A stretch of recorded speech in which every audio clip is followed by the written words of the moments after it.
Cool. All right. I'm gonna get started. Cool. I'm gonna dive in here. The market today. Oof, the market. Hey, Ashley, how's the market? Dynamic, low low inventory. There's nothing out there, and interest rates are high. That's right, man. So, guys, this first part's gonna be interactive. How do we feel about the market? I want three people to tell me how you feel about the market. That's an emotional. This feelings are emotional. Frustrated. Frustrated. Who is that? Ashley? Yeah. Yeah, awesome. Why are you frustrated? Um, because I feel like what's out there, I can't really get, my clients completely on board. They're searching for a while, they're not in love with anything. Then when they are in love with something, it's always like a highest and best situation. You know. Totally. So there's super low inventory. Now, is there can I ask you this? Are your clients like I keep thinking about all the memes, like the Joe Pesci meme where he's like, what the F is this? SHIT, right? Like, is that like when the clients get out and see what they can afford and it's like for $650,000, I can buy a 2-bedroom house on Route 9 and there's a cemetery in the backyard. Like, is that what's going on there? Can you talk about that? Yeah. Um, Basically, I feel like they get discouraged when they see what's actually in their price point. And then they feel like, oh, maybe we should wait, save Yeah. more, maybe when interest rates come down. So they just get discouraged right away, and it's kind of, puts a damper on everything. Okay, that's awesome. Stop there. That's perfect. That's a great lead in. Thanks, Ashley. Ashley, thanks for always, I don't know, jumping in here, man. By the way, Ashley's like taking calls, meeting people, writing deals. She's got a fat pipeline. She's like in the market. She knows what's going on. It's awesome to have your feedback, right? So what Ashley's talking about right now is the thing that I draw, right? Peaks and valleys of motivation. Ashley, when they meet you, they're up here, right? And then they realize that it's going to cost them $3,000 a month for the house on Route 9 with the cemetery in the back. They get sad. They go here, right? Yeah. Cool.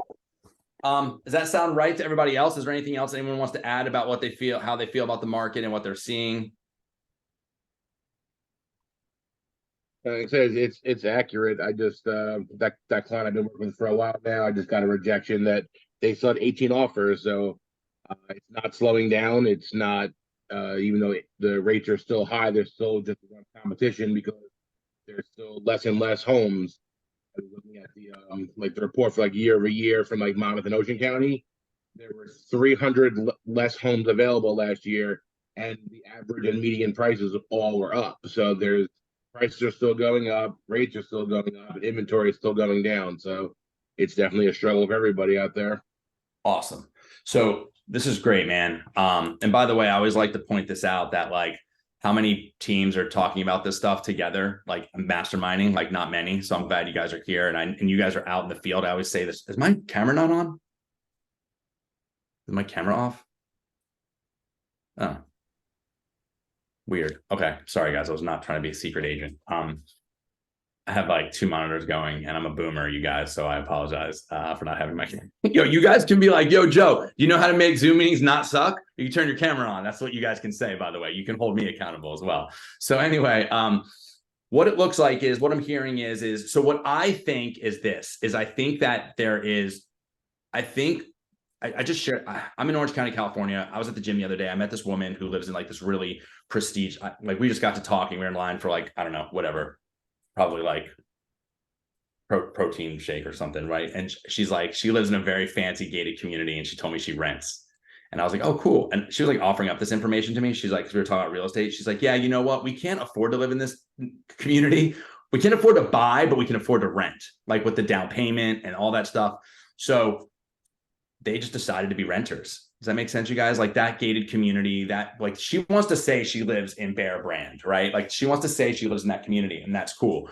I think what we're gonna have now is we're entering into this. You have to decide. We can't hear you, Joe. I can't hear you. Yeah, I can't hear you either. Joe, are you just like talking to yourself? Joe, We can't hear you. can't hear you. Apparently he can't hear us either. He's doing great. It's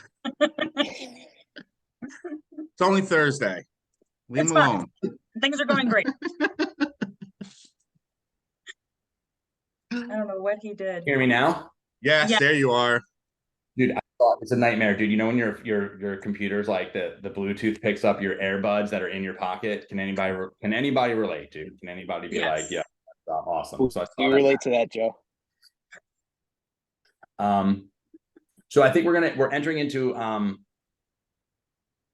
you guys can see my screen now, right? Where it says how do we feel about the market? All right, sweet. All right, I'm gonna move on. You guys get it, right? So here's the good news, right? What I'm hearing is Joe Lyons said 18 offers. Ashley said like they get discouraged because their offer doesn't get accepted. The good news, I'm showing you guys this slide because we're doing business. Does that make sense, you guys? We're doing business. What I really want everyone to kind of we're doing business and we're working with a lot of motivated buyers and sellers. So if we talk specifically about the Oz Group, we are we're just playing a different game, right? And what I wanted to share with you guys today is that does anybody know the different game that we're playing? Can anyone tell me what we're doing differently than like what all the other realtors are doing? Well, this for one, like just getting in front of people, asking questions, the offer advice channel is gold, just Oh, yeah. systems, putting stuff together the way we do, having our TCs. I think I don't think anybody else is doing that. Yeah, that's true. We're going to get to that. That's operational excellence. Thank you, Dave. Tim. We're getting in front of buyers that are at their highest motivation to purchase. That's it. So guys, we're playing the portal game, right? That's what we're doing. You guys, we have an unbelievable amount of phone calls coming to our agents and people want to meet us. I want that to sink in, right? Tim Henry the other day, I was asking Tim how he felt about the market and blah, blah, blah. He's like, it's great, dude. I have so many people that I'm working with. This is awesome, dude. As long as I pick up the phone, everything's great, right? Agents are having a really hard time right now, right? They do not, I want everyone in Oz Group, right? Everyone that's here, right? I want you to understand and really, really grasp the fact that like, if we have our phones ringing with verified buyers and stuff, people that want to go and see houses, we're just playing a different game, right? We are playing the portal game, right? So I believe that leads so back to the market, we're going into Q3 and Q4, which generally speaking, it slows down, right? At the Oz Group, for some reason, man, Q4 is always our best quarter. It's all like, since I was just like a single agent, Q4, I think it's because I adapted the mentality of like, I'm just going to work. I'm just going to keep working. I'm never going to stop. And I think the majority of realtors just kind of give up in November and then they pick back up in the beginning of the spring. So when we're going into Q3 and Q4 and our phones are just going to keep ringing. And I think that right now it is extremely important. Leads are going to be the most, like an incoming flow of leads, of real leads, are going to be extremely important to agents for the next 3 years. I don't think it's going to slow down. Like, I think that agents are going to need, so if you're on a team or if you're on a brokerage or whatever that looks like, that team, that brokerage, whatever, they should be investing heavily into making sure that their agents' phones are ringing. So anyone that's on our team, right, I want you to realize that like the other agents are having a hard time and they're not doing a lot of business and they can't find any business. So right now, at Oz Group, we don't participate in the market. Like whatever the market is, like the down market, the whatever, the interest rates, the news articles, it doesn't matter because it's what it's really about. It's not about the market. It's about, can I get in front of the people that want to move? Can I get in front of the people that want to move? So you guys are dealing with consumers that aren't represented. These people decided to self-navigate through the home search. And that button to click for more assistance or to talk to a realtor, that's been staring them in the face for 1 month, 6 months, a year. And when they click it, they're ready. Like they are the furthest, as far as an internet searching buyer person, they're the furthest along the line, being closest, like the most motivated person there is on the internet when they click that button. So ultimately what I'm here to tell you guys is your phones are ringing. If your biggest challenge is finding houses, and we're going to get to this next week, I'm going to dive into like how to go out there and circle dial, how to find expireds, how to find the off-market stuff. We're going to dive deep into that stuff because I believe that there's always a next actionable item in real estate. And this is just a law of averages, guys. It's a numbers game. Like I look at, dude, I don't know if it is, I always call this guy's name out, right? Dominic's not here, but Dominic, that guy takes the most amount of connections and he has the most amount of sales. He's just getting in front of more people. That's all it is, guys. It's just a law of averages. It's a numbers game. And so volatility, right? Does anybody know what this word means?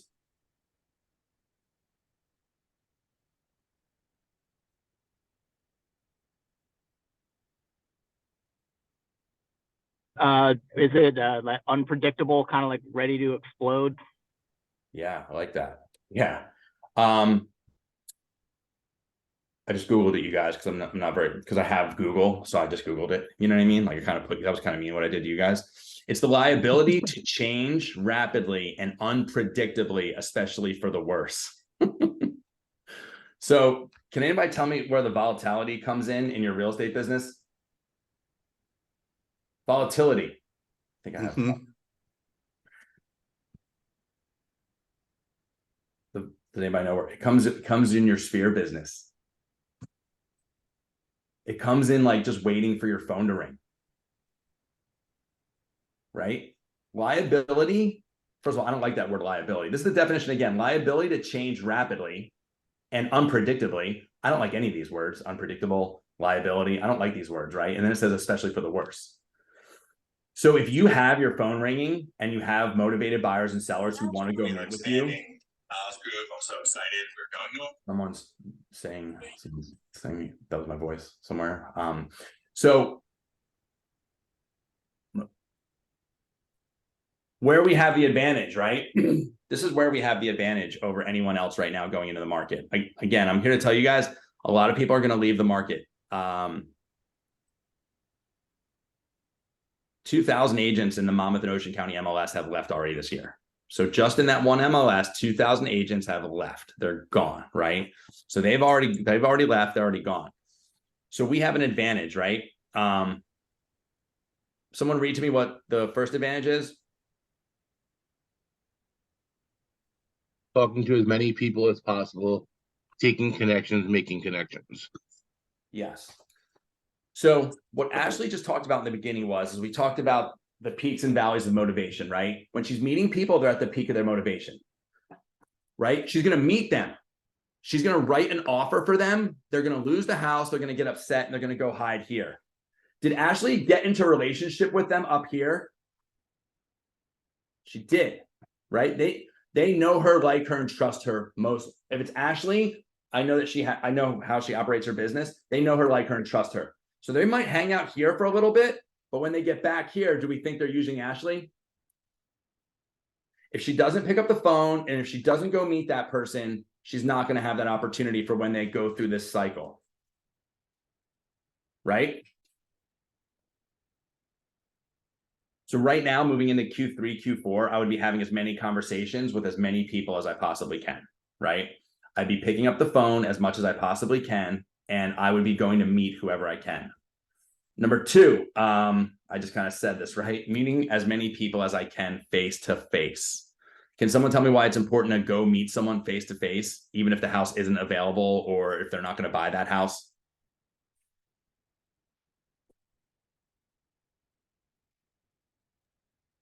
Just so you get a feeling for like who they are. You know, face to face, it's for me, it's advantageous because number one, they can't hang up the phone and run away from you. They're Right. there. You know, Yeah. You're there.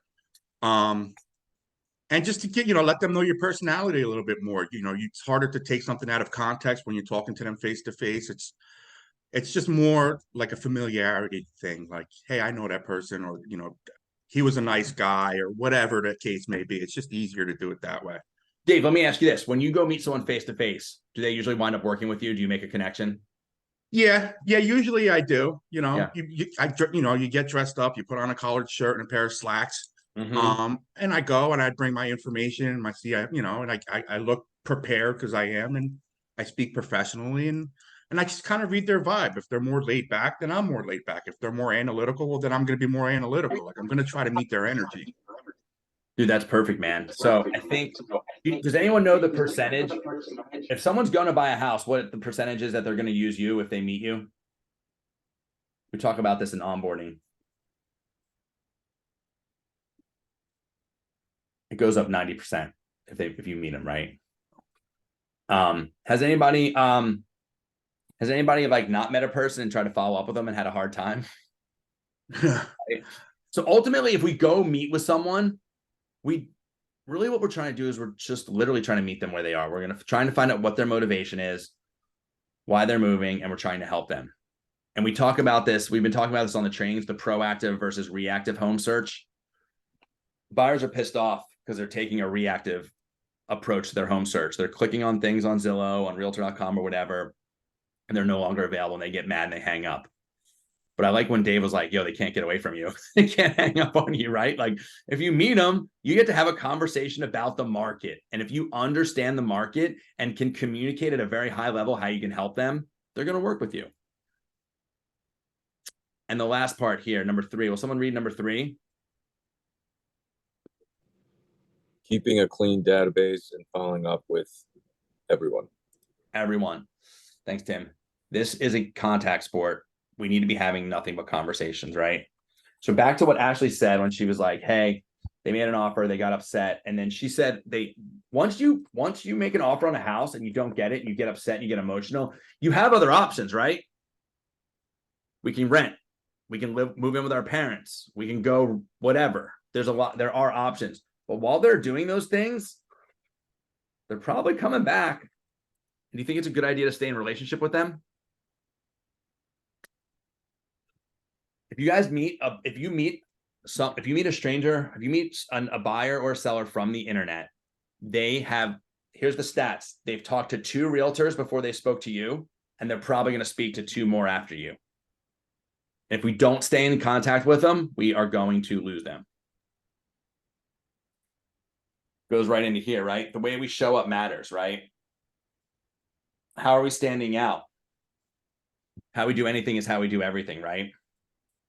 This is why we have the post-connection call checklist, right? Everything that's why we're bringing comps. That's why we have scripts. That's why we do our onboarding. That's why we have all these things that we do. Like if we don't show up, like I said, the average consumer is going to talk to 2 agents before you and then 2 agents after you. You got to be impressive, right? I have to show up and I have to impress these people. I was just talking to Steve Lundberg. He has two his first Zillow connections. They're both talking to him, right? If people don't want to talk to you after they meet with you, did you provide value, Tim Henry? Are they like, dude, I got to work with this guy. I got to work with this girl. They're different.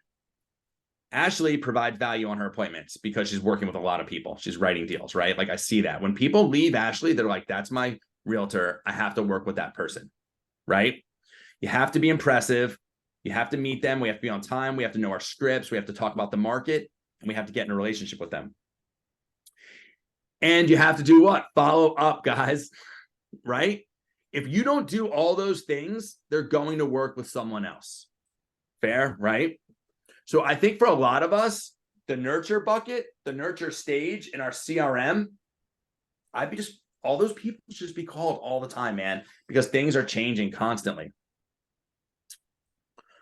So some skills to focus on moving into the fall and the winter. And by the way, at the end of September is Q4. By the way, everyone on this call is a business owner. You guys all own a business, whether you like it or not. You guys own a business. You're independent contractors. You own a business. Every smart business person is planning for 2024 right now. And I promise you guys, everything that you guys do, I would say Oz Group has like an awesome Q4. We had an insane December. I'm telling you, not only are realtors leaving the business, your buyers feel burnt out. You know how you feel burnt out right now? I know you guys feel burnt out because I do, right? Hopefully you guys are drinking water, sleeping, exercising, right? But all your colleagues, they're just going to take the winter off, man.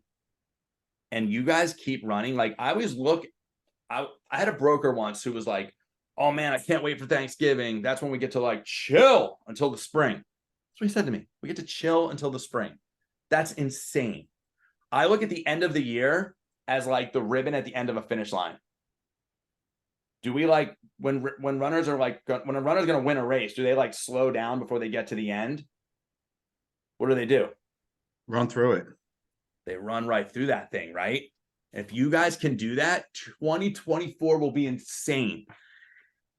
If you see all these opportunities that I see, that I'm communicating, if you double down on them, you're going to have an awesome 2024. And when the media, the interest rates, when everyone's doing this, you guys are going to be thriving, and there's going to be less of you. And the skills that we're going to have to focus on, someone read these 3 for me, please.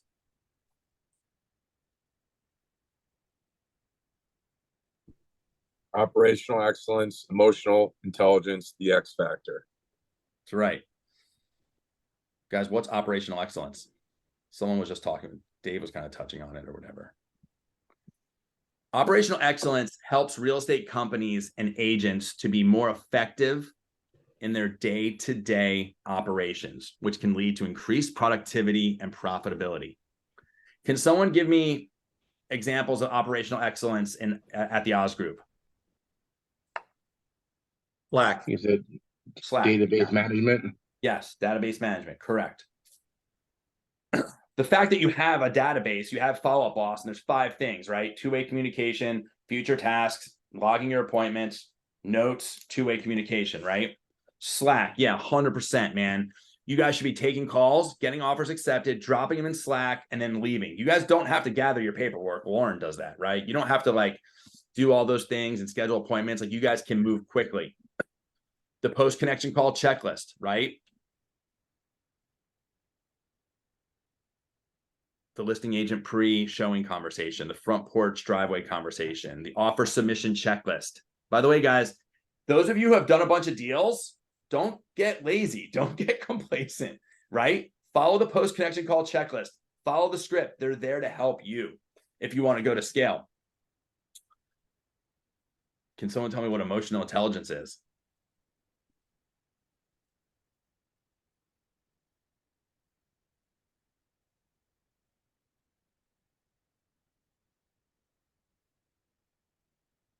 Marla, what's emotional intelligence? You're smoked now. It's being able to read the other people and communicate with them by understanding where they're coming from. Mm-hmm. Yeah. It's also self-regulation, right? The ability to control and manage your own emotions, right? And their emotions, right? Meeting people where they are. That's a skill that we're going to need. Some examples of emotional intelligence are being able to communicate the market to your client at a very high level on the first meeting. I'll say that again, being able to communicate the market to your client at a very high level on the first meeting. Did you know that interest rates have, talking about multiple offers, things like that. Encouraging your clients to make an offer even when it's not the perfect house. That's huge, you guys. Does the perfect house exist? No. No, right? None of them are perfect. But encourage your clients to purchase the house that isn't. And by the way, with interest rates and all these things and prices and affordability, you're not going to find the perfect house. And that's when we talk about, hey man, do you want to be a renter? Or do you want to like be a homeowner? Do you want to like own a house? The American dream? Like, is that what you want to do? Right? Another example of emotional intelligence is being able to get into a relationship with a listing agent and win your offer for your clients, right? Kissing butt, rad listing. I see your signs everywhere. I love your photos. Do you stage all your houses? Things like that, man. Selling your offer in by attaching your allied resources, using allied resources to help you win deals, being able to understand the client's motivation and what is important to them. Those are all examples, right? And then we talk about, does anybody know what the third? Then we talk about the X factor, right? That's a term that's used to describe an intangible quality or characteristic that sets someone or something apart from others and makes them particularly successful or special. The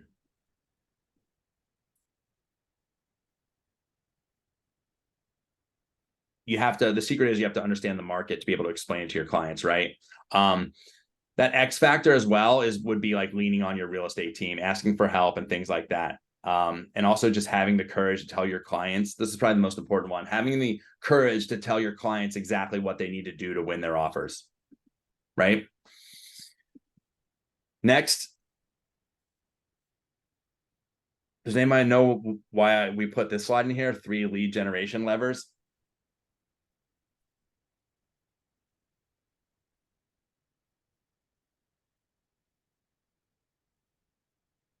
No, Joe. So I was always taught that so a really healthy, do we all agree that we're in sales? We're in a sales business. Does anybody think that they're not in a sales business, right? A really great sales business has inbound leads and outbound leads. That means that so people are calling into your business to use your business or your services, and also you're calling out to find business for your business, right? So it's called inbound and outbound. If you ever hear ISA, OSA. So ultimately, I believe that everyone should have 3 lead generation levers. Everyone here has inbound leads coming from some channel partner. Does everybody agree? Some portal account. What's another lead generation lever that we can pull moving into the fall and the winter? Pulling your sphere. Yeah. Your sphere, man. You guys, if you're not calling your sphere, you're missing your business will double or triple. I promise you. If you make a list of all your people, if you call them, if you have conversations with them, if you invite them to coffee. When I was doing business, I always had 3 lead generation. I had more, right? And I had goals. And if I wasn't hitting my goal, I added another one. I was going to put a picture of me door knocking in like 2012 with a bow tie on in the summer, sweating my butt off, right? With like flyers and dogs chasing me down the road and things like that. Like there should be 3 things. But at the minimum, you should be working your sphere, which is your past clients, people that know you, like you, and trust you, engaging online, and then also working the inbound stuff, right? And you're going to have a really, really, really, really, really great year. And then I'm going to wrap it up here. We have 40 hours. So the average work week is like 40 hours, right? One thing that I do is I work off a time block calendar. And then when I do things, I note them on my calendar so that I know that I did them. And when there's white space in my calendar, I'm wondering like, what am I doing with that time? So I would just challenge everybody to think about what we talked about, and then think about the 40 hours that we have in a week. And what are we doing with those 40 hours? Are we calling our sphere? Are we taking enough connections? Are we sitting open houses? Are we door knocking? Are we calling neighborhoods? Are we doing those things?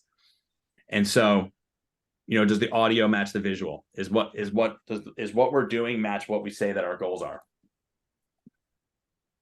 Cool, guys. That's 30 minutes. I wanted to kind of keep everybody within that 30 minutes. I hope this was helpful. I want everyone to know that there's a ton of business out there. People are buying houses.